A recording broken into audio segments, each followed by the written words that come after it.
Assalamualaikum warahmatullahi wabarakatuh. Perkenalkan saya Adinda Sandia dengan NIM 07011282126154, jurusan Ilmu Administrasi Publik, Universitas Sriwijaya. Ancaman-ancaman yang tidak dapat diperkirakan kapan dan di mana terjadinya. Kita seharusnya siap dan jangan mudah terprovokasi akan hal yang mengakibatkan perpecahan. Bentuk-bentuk ancaman pertahanan dan keamanan negara dapat terjadi baik di dalam negeri maupun di luar negeri. Yang pertama, mari kita bahas ancaman dari luar. Indonesia merupakan negara dengan populasi penduduk terbanyak nomor 4 di dunia, dan juga Indonesia adalah negara kepulauan terbesar di dunia.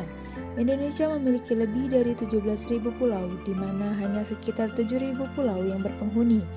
Tak hanya memiliki wilayah daratan yang banyak, wilayah lautan Indonesia diperkirakan 2/3 lebih besar dibandingkan luas daratan. Luasnya wilayah Indonesia ini tidak menutup kemungkinan banyaknya berdatangan ancaman-ancaman dari luar negeri yang mengganggu pertahanan dan keamanan negara Indonesia. Bentuk ancaman tersebut telah kita lihat dan kita dengar, seperti datangnya kapal-kapal asing yang mencuri sumber daya alam di lautan Indonesia, hilangnya pulau-pulau yang dahulu bagian dari wilayah Indonesia, mengklaim kebudayaan yang sejak dahulu sudah menjadi ciri khas negara kita oleh negara lain. Sedangkan ancaman di dalam negeri seperti yang kita ketahui, Indonesia merupakan negara yang kaya akan keberagaman kebudayaan, adat dan istiadatnya.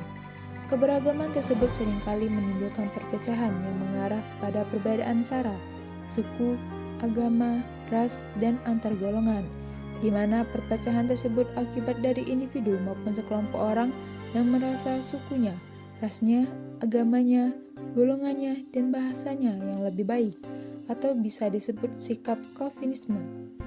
Selain itu, tingginya angka kemiskinan dan pengangguran yang berpotensi meningkatkan kriminalitas di Indonesia, terorisme, dan oknum-oknum para pejabat yang melakukan korupsi yang seharusnya memperjuangkan kesejahteraan rakyatnya, malah mementingkan kesejahteraan diri sendiri, dan masih banyak lagi hal-hal yang dapat mengancam pertahanan dan keamanan rakyat Indonesia. Dalam menghadapi berbagai macam bentuk ancaman pertahanan dan keamanan tersebut, diperlukan implementasi wawasan Nusantara. Wawasan Nusantara merupakan cara pandang dan sikap bangsa Indonesia mengenai diri dan lingkungan yang beragam. Sikap tersebut mengedepankan persatuan dan kesatuan bangsa dalam kehidupan bermasyarakat, berbangsa, dan bernegara untuk mencapai tujuan nasional, yaitu mewujudkan rasa nasionalisme yang tinggi dalam segala aspek kehidupan rakyat Indonesia. Implementasi wawasan Nusantara harus terpampang dalam pola pikir, sikap, dan tindakan dalam rangka menghadapi permasalahan kehidupan. Implementasi wawasan Nusantara dalam kehidupan pertahanan dan keamanan akan menumbuhkan kesadaran cinta tanah air.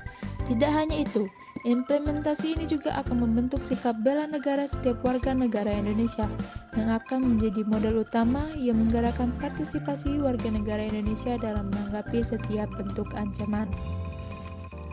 Dilihat dari bagian Undang-Undang Dasar 1945 ini, kita harusnya sadar sebagai warga negara kita berkewajiban dalam upaya pembelaan negara dan ikut serta dalam usaha pertahanan dan keamanan negara Indonesia. Selain itu, sebagai seorang mahasiswa, kita memiliki peran dalam mempertahankan ketahanan nasional melalui wawasan Nusantara yang dapat diimplementasikan dengan cara belajar bersungguh-sungguh dan membudayakan banyak membaca, karena masa depan Indonesia berada di tangan kita generasi muda. Menjadi mahasiswa yang bermoral tinggi dan sesuai dengan kaidah agama dan nilai-nilai Pancasila, memiliki jiwa bangga dan cinta menjadi warga negara Indonesia, bukan hanya dalam bentuk demo atau hal-hal yang merusak citra bangsa Indonesia, namun dibuktikan dengan hal-hal yang positif, dan juga memiliki sikap toleransi yang tinggi, serta memiliki semangat jiwa muda yang dapat membangun negara Indonesia yang lebih baik.